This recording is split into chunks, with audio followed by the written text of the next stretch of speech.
स्वामी समर्थ. बघा आता श्रावण महिना सुरू होत आहे, तो 13 तारखेला सुरू होत आहे आणि पवित्र अशा महिन्याची सुरुवात होणार आहे आणि आपल्या चाहूल लागते या श्रावण महिन्याची किंवा श्रावण सोमवारची. बघा खूप असा हा महिना पवित्र मानला जातो. या महिन्यात भगवान शिवशंकराची आणि पार्वती मातेची पूजा केली जाते बघा. आणि याच महिन्यात आपल्याला हे 5 व्रत करायचे आहेत.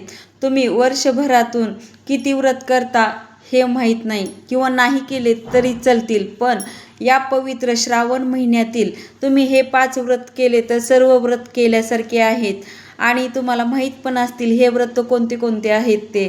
श्रावणी सोमवार हे खूप महत्त्वाचे मानलेच जाते, त्याच्याबद्दल काहीच नाही. हे सोमवार पण करायचेच असतात, पण बाकीचे पण आणखीन 5 व्रत आहेत ते आपण नेहमी मनोभावे केले तर आपल्या आयुष्यातील सर्व काही अडचणी दूर होतील आणि त्या खूप महत्त्वाचे व्रत आहेत. तुम्ही वर्षाचे ते व्रत केले नाही तरी चालेल, पण हे 5 व्रत हे केलेच पाहिजेत.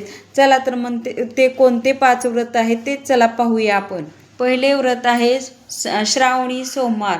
या सोमवारपासून आपण श्रावणापर्यंत जेवढे येतील तेवढे सोमवार पण धरू शकतो आणि या पहिल्या सोमवारपासून आपण 16 सोमवारची सुद्धा सुरुवात करू शकतो. आपण संकल्प घेऊन आपल्याला जेवढे सोमवार 16 सोमवारची पण सुरुवात करू शकतो आणि संकल्पसहित पण सोमवार करू शकतो. या दिवशी तुम्ही शिवलीला अमृत वाचू शकता किंवा आपण बघा कुठल्याही देवाची पूजा करण्याच्या अगोदर त्यांची स्तुती करणे खूप महत्त्वाचे असते.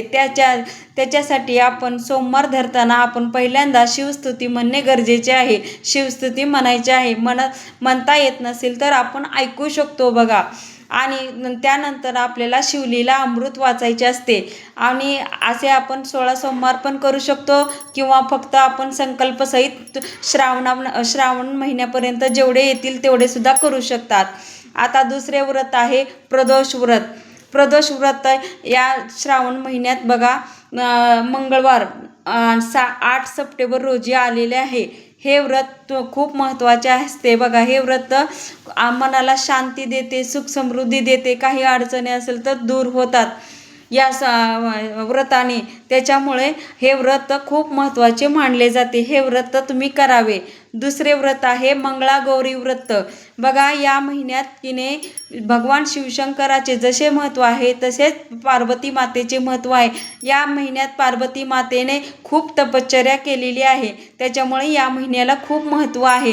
त्यामुळे आपण पार्वती मातेची मंगळागौरीचे हे व्रत करावे.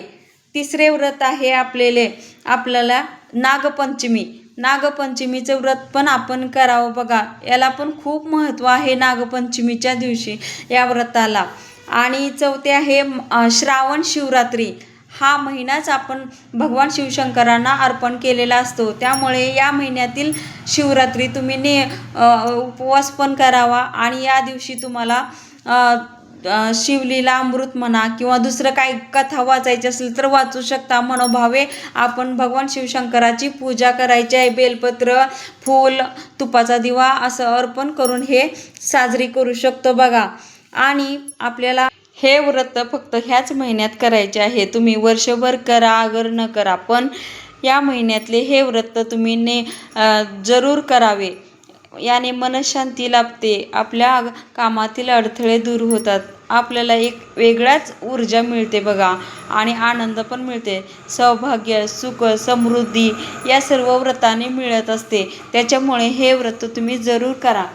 आणि हा एकदम पवित्र महिना आहे. या पवित्र महिन्यात हे व्रत करून आणखीन आपल्या म्हणजे ह्याच्यात भर पडणार आहे बघा, आपल्या सुखात. आणि सुखात भर पडतेच, पण आपल्या आनंदात, उत्साहात, आपले मनःशांती, मनाचे वातावरण, घरातील वातावरण हे सर्व काही या सणांमुळे बदलत असते. श्री स्वामी समर्थ.